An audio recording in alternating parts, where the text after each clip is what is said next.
사랑하는 온타리오 교회 모든 성도 여러분, 이렇게 오늘 주님 앞에 나오신 여러분들의 모두의 영혼을 주님의 이름으로 축복하고 또한 이 자리에서 만나게 되어 참으로 반갑습니다.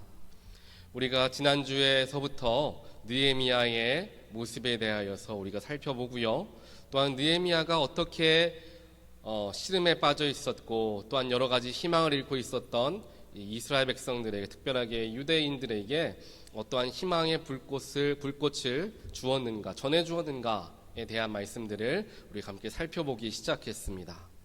오늘 두 번째 시간 역시 하나님께서 느헤미야를 어떻게 움직이시고 또한 유다 백성들의 리더들, 특별하게 그들이 이끌어갔던 리더분들이 어떻게 하나님께 바로 설 수 있도록 하셨는가에 대하여서 우리가 한번 살펴보는 시간을 갖기를 원합니다.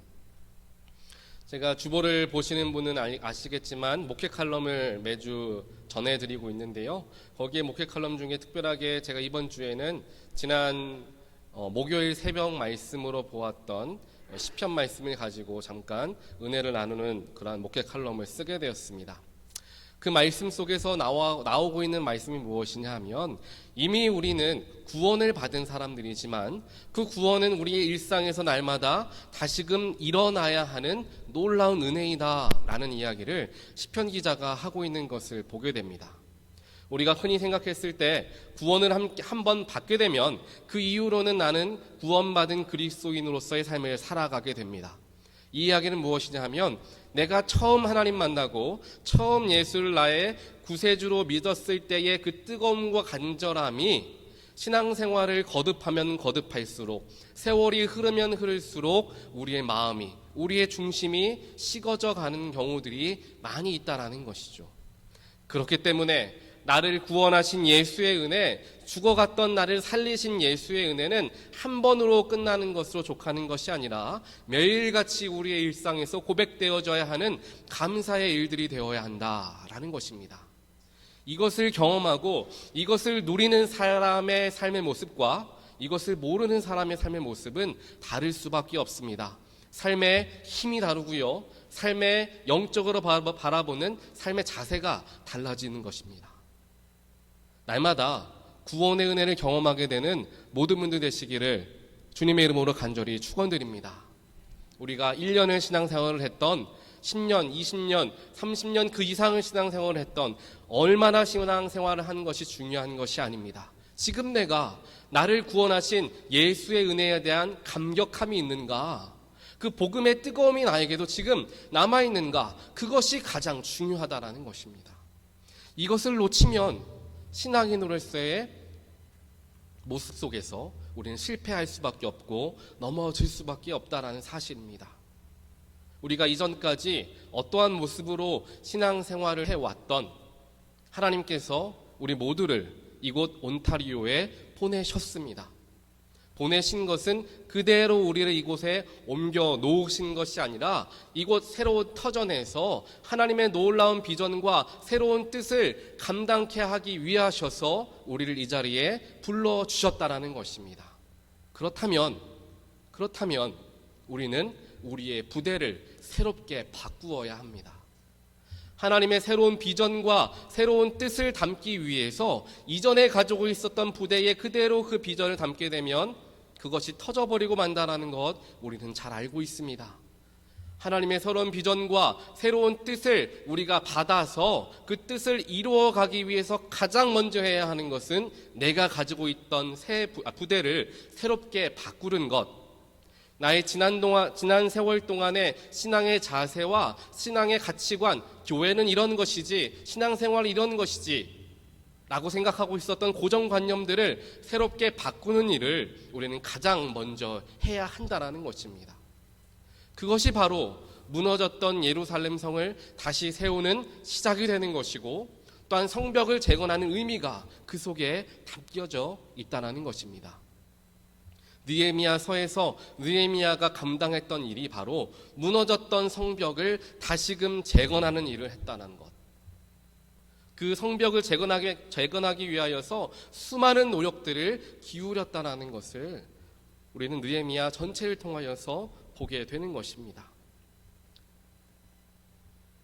오늘 말씀 속에서 느헤미야는 먼저 이스라엘 백성, 유대 백성들의 마음을 일깨워야 할 필요가 있었습니다. 오랜 세월 동안에 성벽을 재건하려고 시도하고 노력하고 수고했지만 좀처럼 그 일이 이루어지지를 못했습니다. 자꾸만 하려고 하면 좌절되고 하려고 하면 일이 깨어지고 무산되는 일들을 반복해서 경험해 왔습니다. 유대인들에게 우리가 더 이상 성벽을 재건하는 의미가 있을까라는 생각이 들 정도로 그들은 의기소침해져 있었고 많은 것을 잃어버린 것과 같은 안타까운 마음을 가지고 있었습니다. 그들의 마음에 다시금 불을 지펴줄 느헤미야를 하나님께서 보내주셨는데 그들의 마음속에 다시금 불이 타오르게끔 하기 위해서 느헤미야는 철저하게 하나님께 기도하며 나아갔습니다. 오늘 말씀 우리가 함께 보았던 2장 16절 말씀인데요. 2장 초반부 즉 11절부터 보게 되면 느헤미야가 이제 유대인들에게 나아가서 그들의 마음속에 새로운 불길을 붙여주고자 가장 먼저 무엇을 했는가가 11절에 보게 되면 나오고 있습니다. 우리 슬라이드를 계속해서 보여주시면 감사하겠어요. 오늘은 슬라이드를 좀 계속해서 보는 걸로 하죠. 11절부터 보시게 되면 사흘 동안 침묵의 시간을 갖게 됩니다. 즉 유대인들에게 나아가서 느헤미야가 가장 먼저 했던 것은 사람 만나고 대화하고 어떠한 일이 있었는지에 대해서 듣는 시간을 갖게 되었던 것이 아니라 가장 먼저 했던 것은 침묵의 시간을 가졌다. 성경은 이야기합니다. 이 침묵의 시간에 느헤미야는 무엇을 했느냐?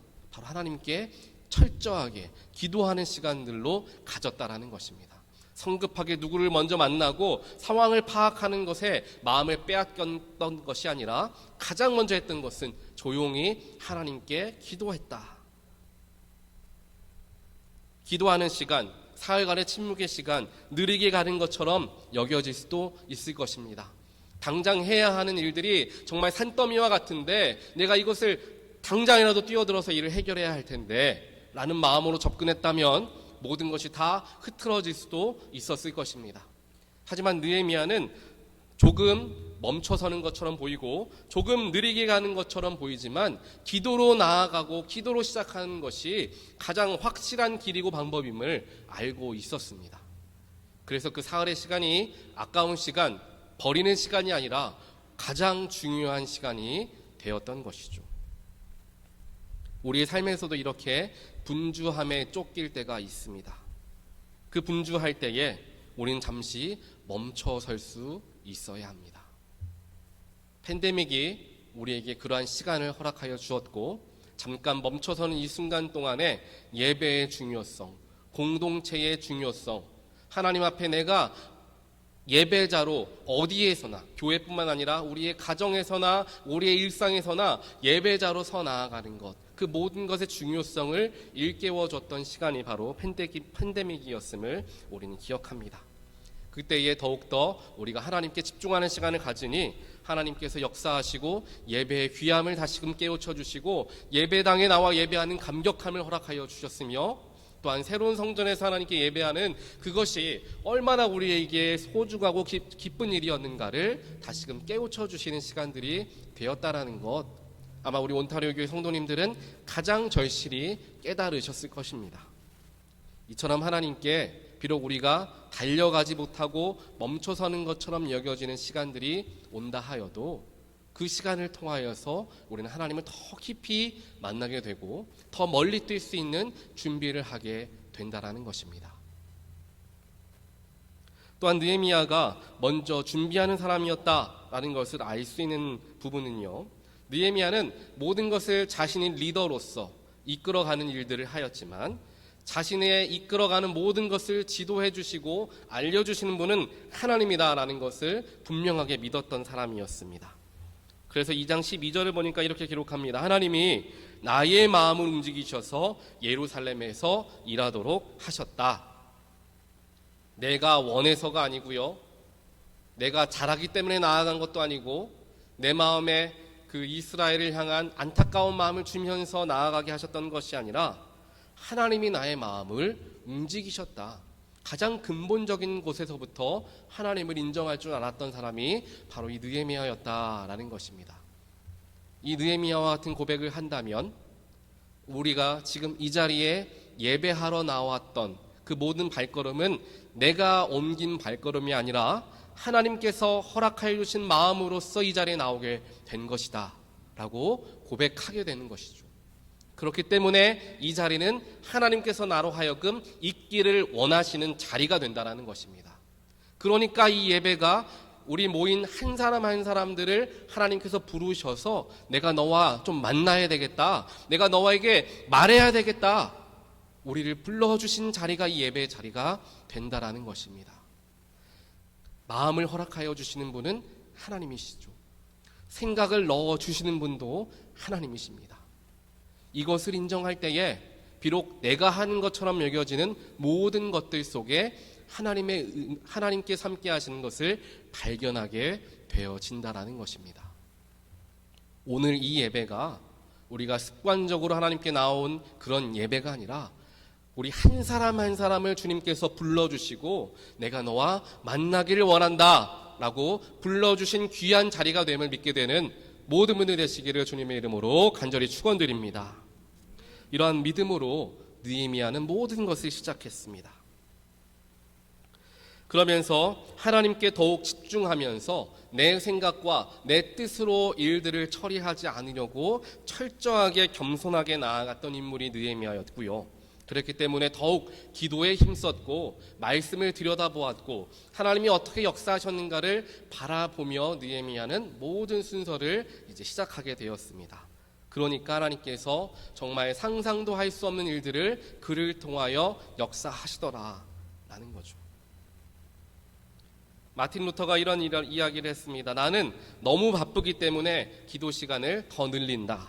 나는 너무 바쁘면 기도 시간을 더 늘린다. 바빠서 기도를 못하는 것이 아니라 바쁘니까 더 기도한다 라는 고백을 하고 있다는 것입니다.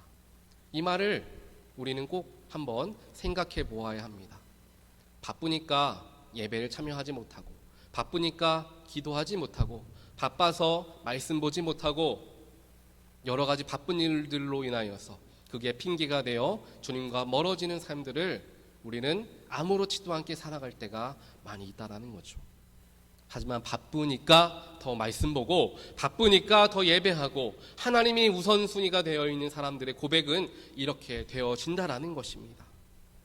이렇게 하나님을 의지하며 나아갈 때 우리의 가지고 있는 달란트가 100배, 1000배의 힘을 발휘하여서 놀랍게 쓰임받는 하나님의 일꾼으로서 우리가 세워져 나아간다라는 거죠.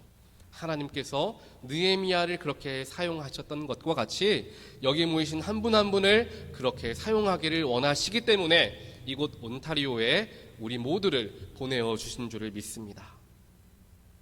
느헤미야가 또한 뛰어난 리더였다라는 것을 우리가 어디에서 발견할 수 있냐면요, 느헤미야는 문제를 정확하게 파악한 후에 행동하는 사람이었습니다. 잠언 18장 13절 말씀이 이렇게 기록합니다. 다 들어보지도 않고 대답하는 것은 수모를 받기에 알맞은 어리석은 짓이다. 이것은 무엇을 의미합니까? 사람과의 관계 속에서 누가 그러던데, 어떠한 사람들이 이야기하던데 라는 이야기들 우리가 듣게 되는 경우들이 있습니다. 이때에 우리는 조금 더 그 이야기들을 분별해 들을 필요가 있습니다. 직접적으로 우리가 그 이야기를 들은 것이 아니라 돌려드리는 것이기 때문에 그 말을 전해주는 사람의 감정과 또한 표현의 방법에 따라서 아와 어가 다른 일들이 굉장히 많이 일어나게 된다는 것이죠. 그렇기 때문에 교회 안에서 누군가를 통하여 이야기가 전해지면서 그 일이 더 부풀려지거나 혹은 그것 때문에 큰 갈등으로 이어지는 일들을 우리는 수도 없이 경험합니다. 그렇기 때문에 교회를 섬기는 지체들이 또한 리더들이 하지 말아야 할 실수가 누군가를 통하여 들었던 이야기 그대로 믿고 일을 행하는 것, 그것이야말로 가장 피해야 할 일이라는 것을 우리는 기억해야 하고요. 이것은 담임 목사 혹은 교회 리더뿐만 아니라 모든 성도들이 마음에 담아두어야 하는 부분입니다. 혹시 나의 마음 가운데 찔림이 되는 말을 누구를 통하여 듣게 되었다라고 한다면 다시 한번 확인하는 일들을 우리가 할 필요가 있다라는 것이죠. 우리가 집을 고치더라도 그렇지 않습니까? 어떤 한 사람을 불러서 그 집을 고치는데 견적을 한 사람에게만 받습니까? 두 사람, 세 사람에게 받으면서 종합적으로 우리가 분별하게 됩니다. 이와 같은 일들이 교회 안에서도 이루어져야 하는데 우리는 때때로 연약하기 때문에 듣고 싶은 대로 듣고 또 말하고 싶은 대로 변화시켜서 말하는 일들을 하곤 한다라는 것을 우리는 기억해야 한다라는 거죠. 그렇기 때문에 느헤미야는 사람들을 만나면서 이 사람은 무엇이라고 이야기하고 저 사람은 무엇이라고 이야기하는지 먼저 그 이야기에 집중하지 않고 그가 먼저 조용하게 지금 상황이 어떤가를 스스로가 파악하고 다녔다. 2장 13절부터 16절에 나오는데요. 조용히 문제를 굉장히 자세하게 파악하기 위해서 이곳저곳을 둘러보며 지금 상황이 어떤가를 스스로 판단하는, 남의 이야기를 먼저 듣고 하는 게 아니라 자신이 먼저 판단하는 시간들을 갖고 기도하는 시간을 가졌다라는 것입니다. 이것이 어찌 보면 교회가 나아가야 할 방향성이기도 합니다. 그렇기 때문에 교회 리더들과 또한 교회를 이끌어가는 많은 사람들은 여러 방면에서 문제를 정확하게 파악할 수 있는 노력들을 기울여야 하죠. 목회자에게도 그래서 중요한 것이 신방과 또한 성도들과의 대화가 중요한 이유가 바로 여기에 있습니다. 사람들을 만나고 교우들과 기도 제목을 나누고 그들과 영적인 교제를 하지 않는 가운데 강단에 서게 되면 목회자가 하고 싶은 말, 내가 원하는 말, 나 혼자 은혜 받았던 이야기들만 꺼내고 이야기를 하게 됩니다. 정작 교인들이 지금 바라는 것, 성도들이 듣기를 원하는 것, 성도들이 원하는 것은 다른 것이지만 목회자는 그것을 모르니까 그와는 전혀 상관없는, 물론 하나님의 말씀이긴 하지만요, 전혀 상관없는 이야기들을 하게 되는 경우들이 생긴다라는 거죠. 영적인 주파수가 맞지 않으니까 은혜가, 감동이 찾아오지 아니하고 예배 시간이 점점 힘을 잃어가는 일들이 일어나는데, 이 모든 것이 사람과의 만남과 교우들과의 교제와 성도 간의 대화가 부족하기 때문에 일어나는 일들이다라는 것입니다.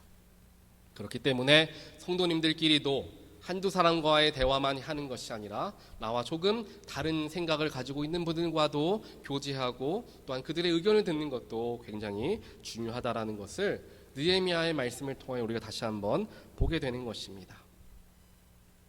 그렇게 느헤미야는 혼자서 조용하게 준비하였습니다. 자신의 노력을 남들에게 보여주지 않고 스스로가 조용히 모든 일들을 준비하는 시간들을 가졌는데요. 이 침묵의 시간이 그에게는 굉장히 중요한 영적인 시간이었습니다.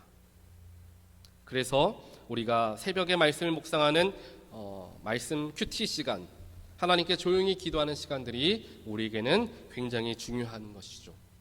또한 제가 새벽 예배 시간에 몇 번 말씀을 드린 적이 있었는데요. 우리가 하나님께 기도하고 바라는 것만 기도하는 시간으로 끝나는 것이 아니라 하나님, 이제 하나님 말씀하시는 건 내가 듣겠습니다 라는 시간들을 갖는 것이 중요하다. 어떻게 말씀을 듣습니까? 말씀을, 성경을 펴서 읽으면서, 오늘 큐티 말씀을 들으면서, 주일 선포되어지는 말씀을 들으면서 하나님께서 나에게 하시는 말씀을 듣는 시간으로, 내가 말하지 않고 듣는 시간으로 삼는다라는 거죠. 그렇기 때문에 정말 지혜로운 리더는 때를 잘 아는 리더이다 라는 것을 이야기합니다. 즉 말할 때를 알고요, 조용히 들을 때를 압니다. 계획할 때를 알고 이제 행동으로 옮길 때를 압니다. 왔다 갔다 하는 것이 아니라 때를 분별할 줄 아는 리더, 때를 분별할 줄 아는 그리스도인이 정말 힘이 있는 사람으로서 역할을 감당한다라는 거죠. 그래서 이런 말씀을 들어본 적이 있으실 수도 있겠지만요, 서울대학교의 최종원 교수님이라는 분이 이런 말을 했습니다. 갈까 말까 할 때는 가라, 살까 말까 할 때는 사지 마라, 말할까 말까 할 때는 말하지 마라, 줄까 말까 할 때는 줘라, 먹을까 말까 할 때는 먹지 마라, 이런 얘기를 했습니다. 아마 다들 공감이 충분히 되실 말씀일 거예요. 저도 이것 한번 처음 접하고 나서는 이걸 계속 마음에 두고 모든 것을 좀 분별하려고 했던 적이 있었습니다. 그만큼 우리 그리스도인들에게도 때라는 것이 중요하다는 거죠. 이 느헤미야는 그 때를 굉장히 잘 파악할 줄 아는 사람이었습니다. 이렇게 침묵의 시간, 유대 땅에 와서 지금 유대 땅에게 필요한 것이 무엇이고 성벽을 재건하지 못한 이유도 스스로가 파악해보고 지금 실태가 어떤지 하나님께 기도하며 모든 것들을 보내는 시간들을 가진 후에 이제 그 다음에 유대인들의 리더들을 만나게 됩니다. 그리고 그들에게 이렇게 그들에게 접근하게 되죠. 지금의 상황에 대해서 가감없이 보여줍니다. 왜냐하면 느헤미야는 이제까지 유대 땅에 와본 적이 없는 사람이었고요. 어떠한 일들이 일어나고 있는 것을 물론 들어서는 알고 있었겠지만 제3자의 눈으로 볼 줄 알았던 사람이 느헤미야였습니다. 그런데 그 당시에 유대 땅에 살아가고 있었던 사람들은 그곳에 평생을 살아왔기 때문에 제3자의 의견과 생각을 들을 기회가 많지 않다라는 것이죠. 느헤미야는 그들에게 분명하게 보여주었습니다. 여러분들은 오랫동안 그 자리에 있었기 때문에 잘 모르실 수도 있지만 지금 우리에게 있는 문제는 이러이러한 문제들이 있습니다. 분명하게 그들에게 보여줍니다. 그 다음에 이제 일어나서 그 문제를 해결해 나갑시다 라고 그들에게 접근하는 것이죠. 도전을 하는 것입니다. 이 이야기를 듣고 유대 사람들은, 리더들은 이야기할 수 있겠죠. 당신이 젊은 사람이 무엇을 안다고 그렇게 이야기합니까? 라고 생각을 할 수도 있었을 것입니다. 그렇기 때문에 새로운 사람들에게 이런 이야기들을 하잖아요. 신참들에게 새 것을 가르치는 것보다 많은 것을 경험한 사람들의 마음을 새롭게 하는 게 더 어렵다라는 이야기 들어본 적이 있으실 겁니다. 이제 막 신앙생활을 하시는 분은 은혜 받으시기도 금방 받으시고 금방 하나님 앞에 나아오는 일들이 많은데요, 오랫동안 신앙생활을 해오시던 분들에게는 그런 마음들이 들어가는 것이 좀처럼 쉽지 않다라는 것 우리가 다들 잘 알고 있을 텐데 우리 스스로에게도 한번 그것을 물어보면 좋겠습니다. 하나님께서 이렇게 오랫동안 유대인들이 성벽을 재건하지 못하고 있는 상황 속에서 그들의 마음에 불을 다시금 지펴 주어야 하는데 그 지펴주는 역할로 가장 적합한 인물이 느헤미야였고, 느헤미야는 젊은 지도자였으며 제3자의 눈으로서 바라볼 줄 알았던 사람이었다. 그를 하나님께서 사용하셨다라는 말씀을 보게 되었다라는 것이죠. 이것이 어찌 보면 우리 온타리오 교회 가운데 하나님께서 이렇게 저와 여러분들의 관계를 만드시고 함께 새로운 길로 나아갈 수 있도록 인도하시는 것이 굉장히 잘 맞물려 있는 말씀으로 느헤미야를 보게 되는 이유가 바로 여기에 있다라는 것입니다.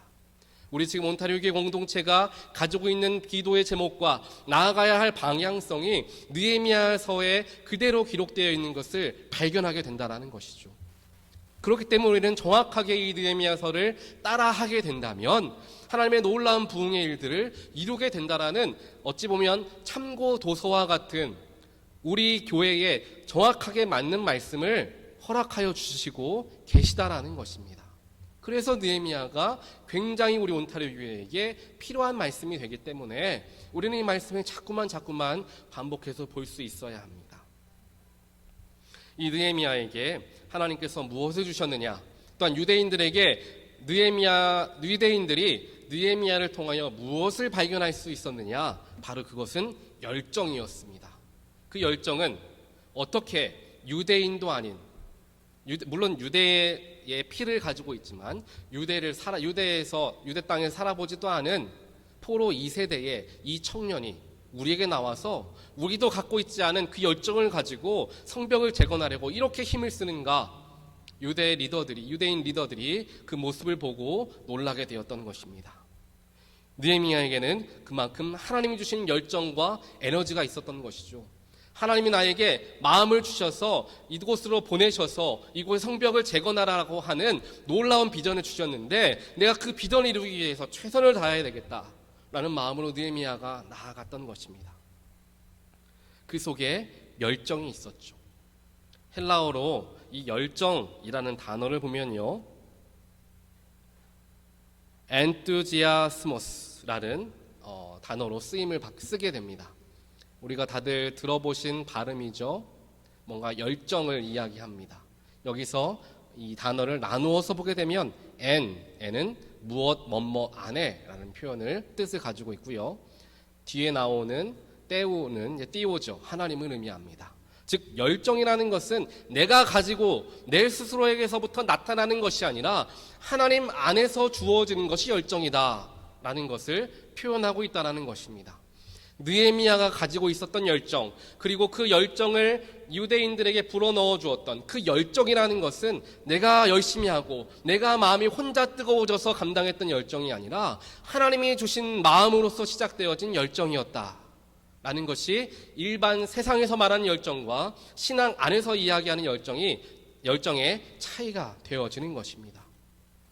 나 혼자 열심히 한다고 열정이 아닙니다. 하나님이 주시는 마음으로 나아가는 것, 하나님이 나를 들어 써주시는 그 마음 가지고 나아가는 것, 또한 하나님 안에서 벗어나지 않게 되는 것, 그것이 진정한 주님 안에서의 열정이다라는 것을 꼭 기억하게 되는 우리 모두가 되기를 간절히 소원합니다. 이것을 기억해야 나 혼자 교회를 바꾸려고 노력하지 않고요, 내 힘으로, 내 능력으로, 내 생각으로 교회를 바꾸려 하지 않습니다.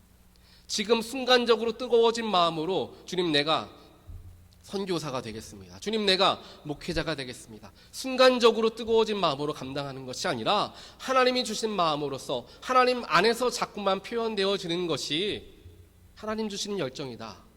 그 열정은 나에게만 불타오르는 것이 아니라 그 열정을 가지게 되면 주변 사람들에게 영향을 미치게 되는 것, 그게 하나님이 주시는 열정의 진정한 모습이 되어진다라는 것입니다. 느헤미야에게 있었던 열정이 바로 이와 같은 열정이었죠. 그런 열정으로 느헤미야는 사람들에게 나아갔습니다. 그리고 그들에게 말하였죠. 2장 18절 우리가 보았던 것처럼 하나님께서 자신을 어떻게 부르셨는지, 또한 그를 통하여 어떻게 이곳에 나오게 하셨는지, 그 모든 놀라운 일들을 유대인 리더들에게 전하게 하여 주셨습니다. 그렇게 그가 체험한 하나님의 능력을 고백하게 되니까 더욱더 유대 리더들은 감동을 받게 되죠. 하나님께서 이렇게 놀라운 일들을 이루셨구나. 감동적인 하나님의 역사하심을 그들은 듣게 되고, 하나님이 그래, 다시금 우리가 일어서기를 원하시는구나, 다시금 이곳에서 부흥하기를 원하시는구나, 하나님께서 보여주시니 우리가 함께 나아가자, 그 속에 열정이 들어가게 되었다는 것입니다. 그래서 느헤미야가 강점이 있었던 것이 무엇이냐?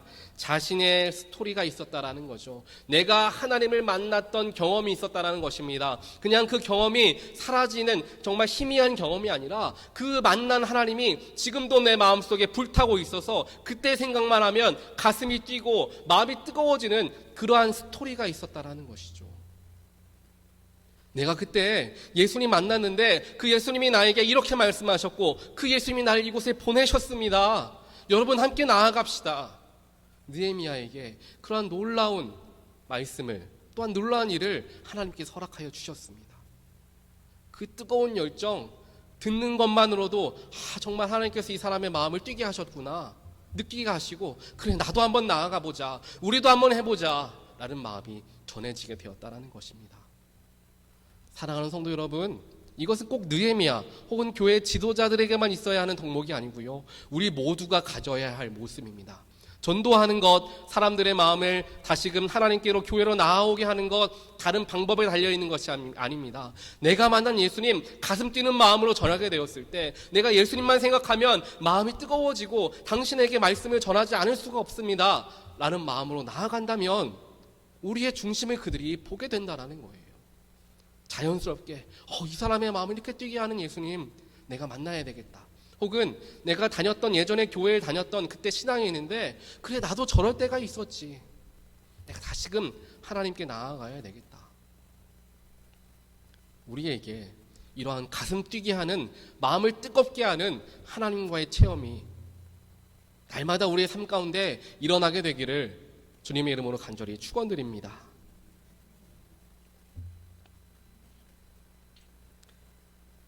계속해서 느헤미야 리더십을 살펴보면요, 느헤미야는 조용한 사람들, 혼자 일하는 사람, 독불장군과 같이 혼자 일하는 사람이 아니었습니다. 사람들을 적재적소에 잘 배치하고 그 사람들의 달란트와 그 사람들의 모습과 성향에 맞추어서 일을 시킬 줄 알고 같이 일할 수 있었던 사람이 바로 이 느헤미야였습니다.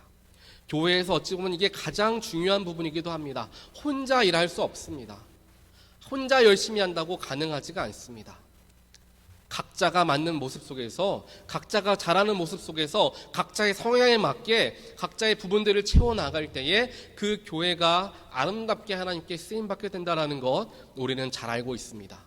나와 그 사람의 성향이 맞고 틀리고의 문제가 아닙니다. 그 사람의 성향으로서 이렇게 쓰임받게 되고 내가 가진 성향으로서 이렇게 쓰임받게 되어서 교회를 온전하게 이루고 있게 된다면 하나님께서 그들을 사용하고 있다는 거죠. 그리고 느헤미야는 그 사람들을 높일 줄 아는, 또한 그들에게 힘을 주고 격려할 줄 아는 리더였다라는 것을 우리는 보게 됩니다.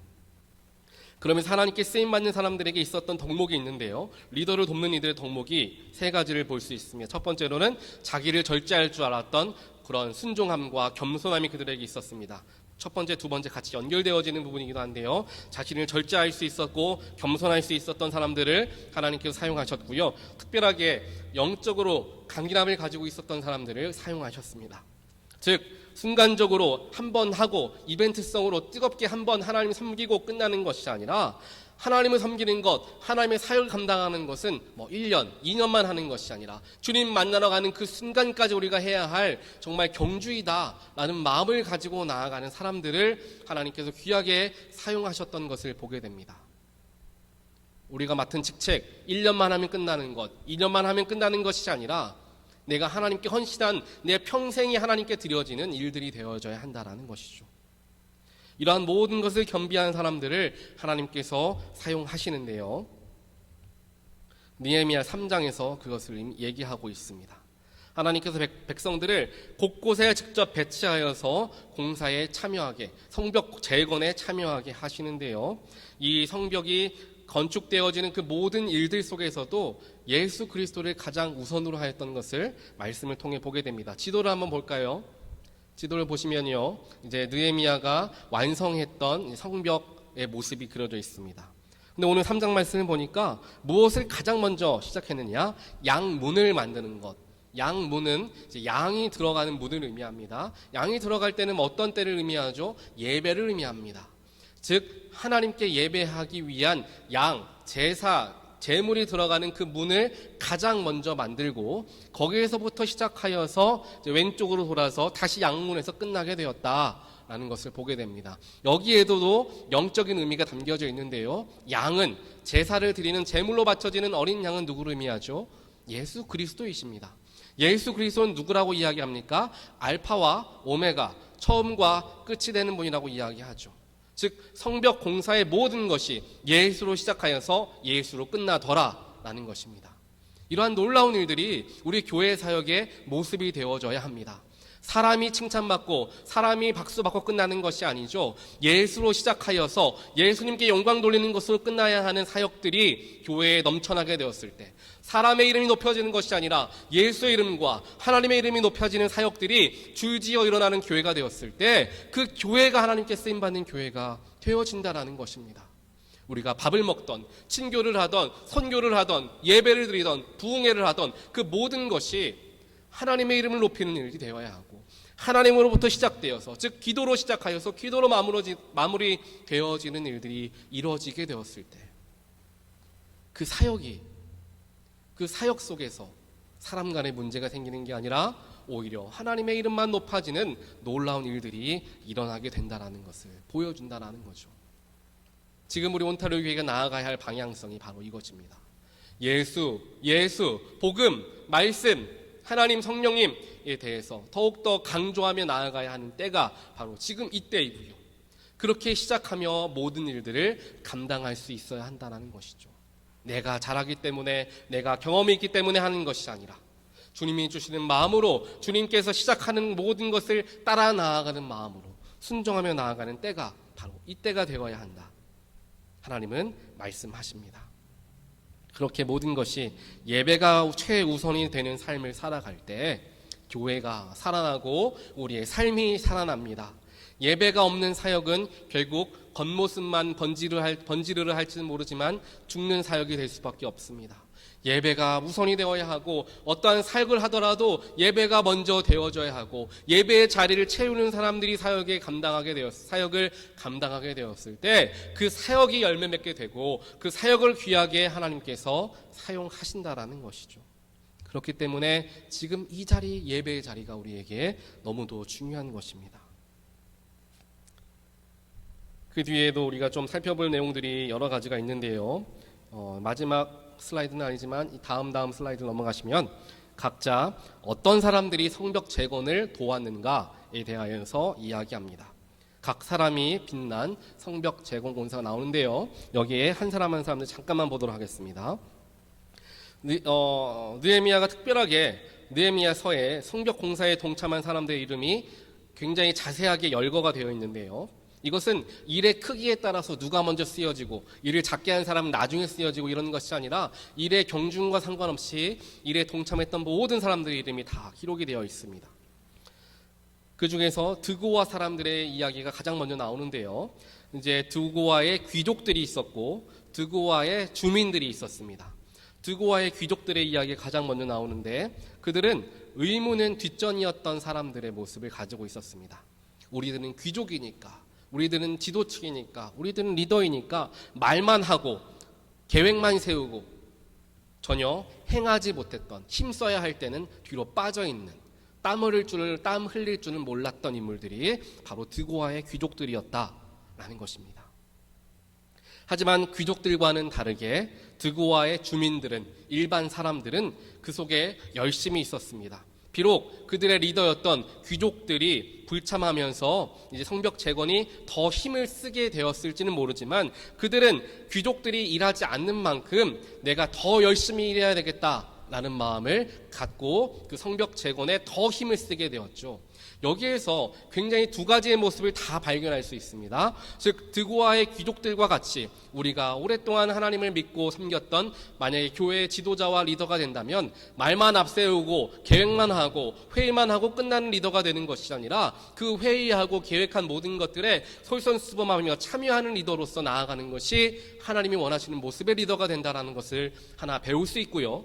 두 번째로는 그러한 리더들을 바라보는 일반 성도들이 리더들도 저렇게 행하지 않는데 나는 뭐하러 행하나 라는 마음가짐을 갖는 게 아니라 오늘 드고와의 주민들과 같이 비록 리더들은 부족하여서 저렇게 하나님의 일에 충성을 다하지 못하지만 우리라도 더 열심히 해야 되겠다. 저분들의 빈자리를 나라도 더 채워야 되겠다. 저분들이 안 하니까 나도 하지 말자가 아니라 저분들이 안 하시니까 나라도 더 해야 되겠다. 이러한 마음으로 참여하게 되었던 모습 속에서 우리는 이 두 가지의 모습 둘 속에서 우리가 배워야 할 점을 다 발견하게 되는 것이죠. 그렇게 드고와 사람들이 열심으로써 일하게 됩니다.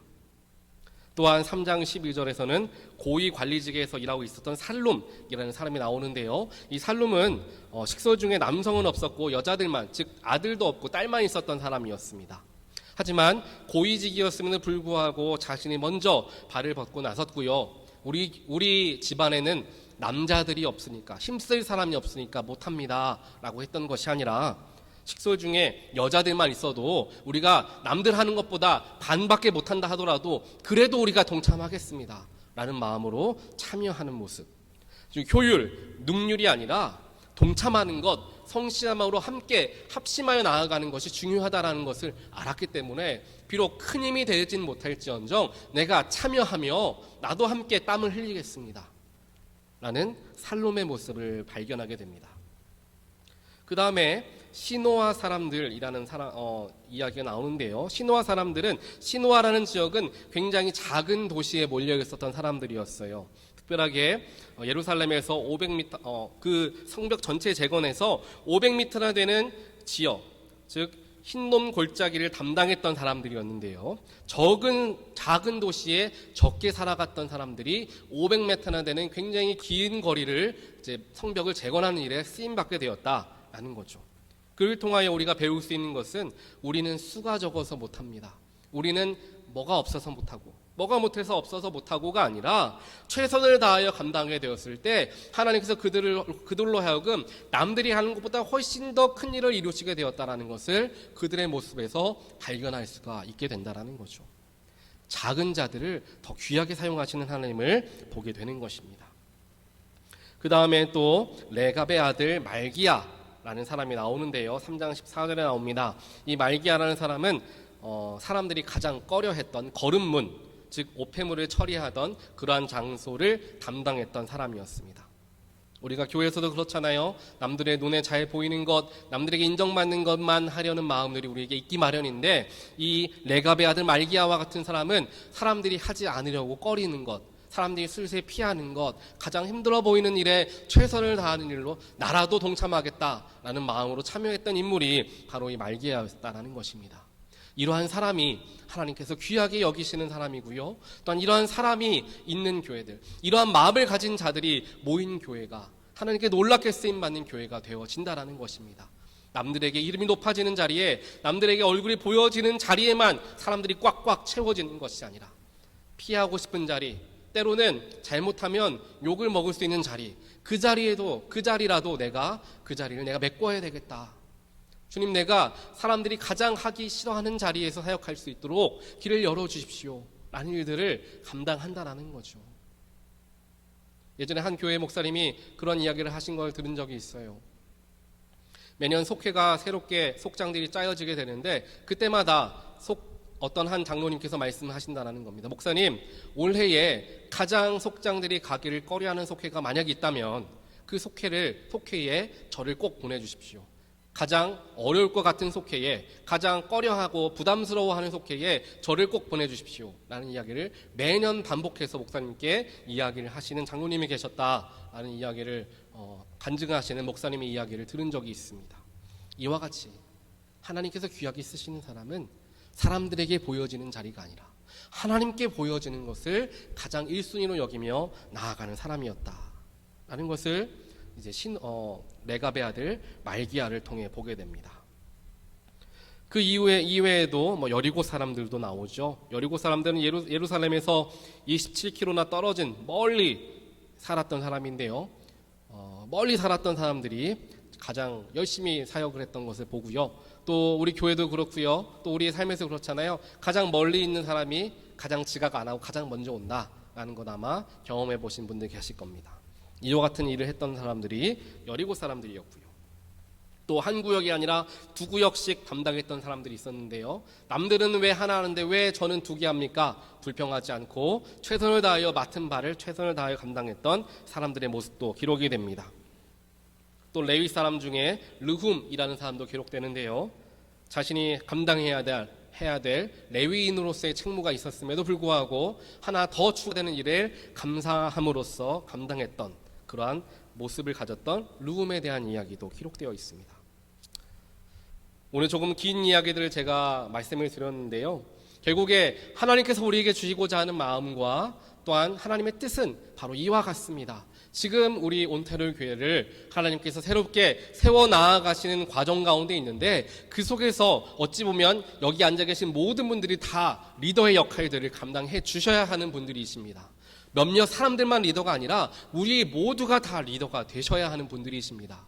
지금 예배에 나오시는 분들은 40명, 50명 정도가 예배에 참여하시는데 이제 이분들이 여기 모이신 모든 분들 바로 내가 우리 온타리오 교회의 시드 멤버가 된다는 생각을 꼭 하심을 통하여서 나이가 중요한 것이 아닙니다. 또한 내가 얼마나 잘할 수 있고 못하고가 중요한 것이 아닙니다. 하나님께서 나에게 맡겨주신 일들을 최선을 다하여 내가 먼저 동참하며 나아갈 때에 우리 교회가 하나님 보시기에 놀랍게 사용되어지게 된다는 것을 우리가 반드시 보게 된다는 생각을 하며 그 믿음을 가지며 나아가는 것이 우리에게 너무도 중요한 줄 믿습니다.